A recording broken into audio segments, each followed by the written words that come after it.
Halo everyone, di aplikasi Dana yang biasa kamu pakai buat bayar kopi, QRIS, dan top up, ternyata ada fitur investasi serius yang dipakai banyak orang buat ngembangin uang mereka secara diam-diam. Bukan judi, tapi investasi yang legal dan diawasi. Di video ini, saya akan jelasin reksadana di aplikasi Dana, dari cara mulai, cara melihat grafik untung dan ruginya. Langsung saja kita mulai tanpa ribet. Kita mulai dari dasarnya dulu. Reksadana itu adalah wadah investasi. Uang kita dikumpulkan bersama uang investor lain, lalu dikelola oleh manajer investasi profesional untuk ditempatkan ke berbagai instrumen seperti deposito, obligasi, saham. Jadi kita tidak mengelola sendiri, tidak perlu pantau grafik setiap jam karena ada profesional yang mengelolanya. Di aplikasi Dana, reksadana ini ditampilkan sederhana, lengkap dengan jenis produk, periode rekomendasi, dan kinerja historis per tahun. Sekarang kita bahas jenis-jenis yang muncul di aplikasi. Pertama, reksadana pasar uang. Biasanya periode kurang dari 1 tahun. Risikonya paling rendah, cocok untuk uang parkir, dana darurat, atau pemula banget.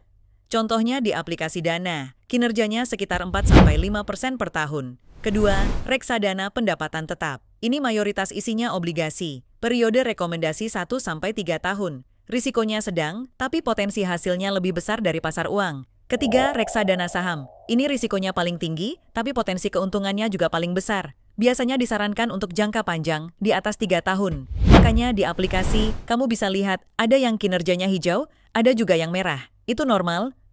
Yang kalian tunggu adalah cara investasi reksadana di Dana. Cara mulai investasinya sangat simpel. Pertama, buka aplikasi Dana. Masuk ke menu Semua Layanan. Pilih bagian Finance, lalu klik Reksadana. Setelah itu, kamu tinggal pilih produk yang sesuai dengan tujuan kamu.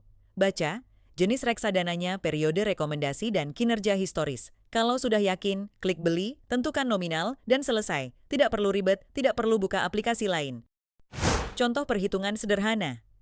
Sekarang kita pakai contoh biar makin kebayang. Misalnya kamu investasi 1 juta rupiah di reksadana pendapatan tetap dengan kinerja historis sekitar 9% per tahun. Dalam 1 tahun, potensi nilainya jadi sekitar 1.090.000 rupiah. Keuntungannya memang tidak instan, tapi stabil dan masuk akal. Kalau kamu rutin nambah tiap bulan, misalnya 200.000, efeknya akan jauh lebih terasa dalam beberapa tahun. Misalnya kamu mulai investasi dengan 500.000 rupiah. Lalu setiap bulan, kamu tambah 200.000 rupiah.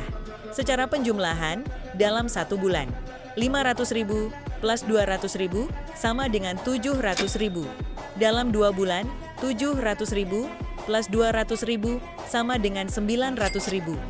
Dalam 3 bulan, 900.000 plus 200.000 sama dengan 1.100.000. Artinya tanpa mikir untung dulu, hanya dari kebiasaan menambah, uang kamu sudah naik dari 500.000 jadi 1.100.000 rupiah. Sekarang kita masuk ke perkalian, yaitu efek pertumbuhan. Misalnya reksadana yang kamu pilih memberi hasil 10% per tahun.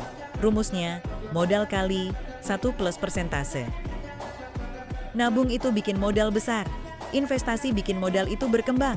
Kalau kamu cuma nabung tanpa investasi, uang kamu cuma bertambah lewat penjumlahan. Tapi kalau kamu nabung sambil investasi, uang kamu bertambah lewat penjumlahan dan dikalikan oleh waktu. Nah, jadi ada enggak keuntungan investasi reksadana? Keuntungan utama reksadana itu ada beberapa. Pertama, mudah dan praktis. Semua bisa dilakukan dari HP.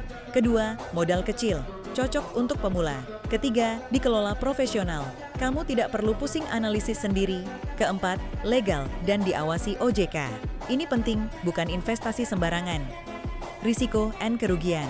Tapi ingat, tidak ada investasi tanpa risiko. Nilai reksadana bisa naik dan turun.